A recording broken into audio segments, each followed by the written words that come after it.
Hello, Ryan. It was good to hear about your experiences with food. It certainly is the closest thing that people have to an easily communicable universal language. For any eating habits that you consider as not good, I don't recommend trying to change them. I recommend learning more about food and nutrition and letting the knowledge dictate your actions. I've been told a lot of things are good for me for no evidence-based reasons. But then I can change only once I thoroughly understand why the action or behavior is good for me. I also have a history of enjoying food based on its quantity and saltiness, like pizza and mashed potatoes. So, religion. This is something I will always crave to learn more and more about. Ayung's mother is very Catholic and very religious. And I'll say the rest of her family is about as Catholic as our Bigelow family is. Ayong's mom at one point wanted us to get married in a church, which was okay by me, as long as the family knew that I wasn't religious. I want to be very transparent and respectful about that. In high school, I read the Old Testament in an effort to understand Christianity. I attended church and I had some religious friends, but I simply could not justify calling myself Christian through evidence or inspiration or a strong connection. I could never honestly say to myself that the science or history of the Bible is verifiable to a strong degree, so that's the logical side, and nothing ever genuinely struck a chord with me or connected with me on a transcendent or profound level. And I feel that way about pretty much every rigid or dogmatic religion.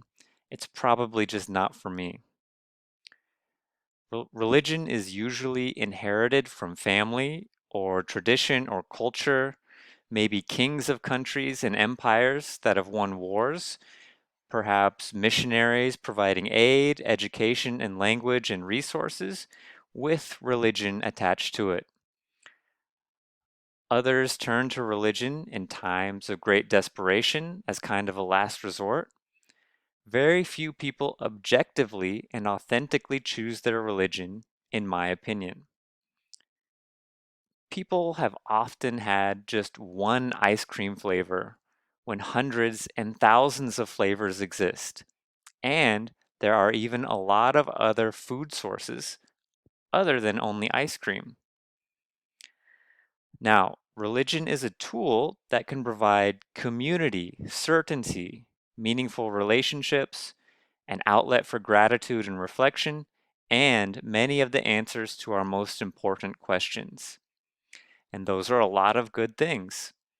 I think my biggest problem with some religions is their absolute certainty that only their specific religion and way of life is the one correct one.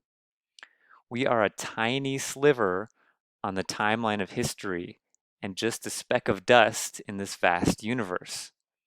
And it strikes me as quite arrogant and naive to live with such baseless certainty. But those religions that do leave room for open interpretations and growth and inclusion and focus more on the benevolent principles and teaching how to love, how to respect, and do the right thing without forcing their beliefs on others, that's beautiful. I think a quote from John Green explains existentialism and religion well with an analogy. He says, maybe meaning is constructed by us rather than derived by some objective truth, but that doesn't make meaning not real. Imagine you're walking through a forest one night and you come to a clearing and you find an eternal fire. It's the perfectly sized fire and it doesn't need anything from you. You don't have to put wood in, it just burns and burns. And you can spend your whole life seeing by its light and being warmed by it and so on. I think that's an awesome fire, and if you find one, you should be grateful. But imagine that you don't. Imagine on your travels you never came across an eternal fire. In that case, you have to build a fire, then find fuel to keep it going. And sometimes it'll go out and you've got to start a new fire. Now, in some ways, that's worse, but in some ways, it's better because unlike the eternal fire, you understand how and why it works. Point being, I would argue that both fires are equally real. The analogy being the fire is the fire that's found is a theistic religion or a religion with clear dogmatic rules. Many religions exist and have dense instruction manuals and playbooks and ingredients for how to live a righteous life that's provided for you. I resonate more with the Buddhist type of view with general principles of non attachment, where every person can follow their own path to a greater knowledge and understanding, or enlightenment. I never found that fire, so I'm constantly building and rebuilding my own fire. I have lots of thoughts and curiosity about religion, but that can be for a future conversation. In the meantime, if you're curious about some of my beliefs, try Watts, Toll, Thich Nhat Hanh, or Krishnamurti for a taste.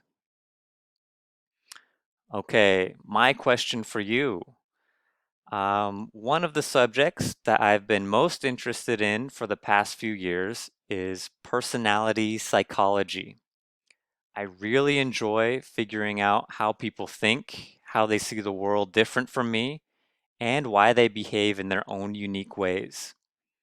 So I'm pretty sure that you're an ISFP in the MBTI. So after watching the linked video in the description, can you tell me what you think is true about yourself, what is somewhat true, or what's completely untrue according to that explanation? Or do you think you could even be a different MBTI type? Also, if you have extra time, give the podcast that's attached a listen. All right, thanks. I'll see you next week.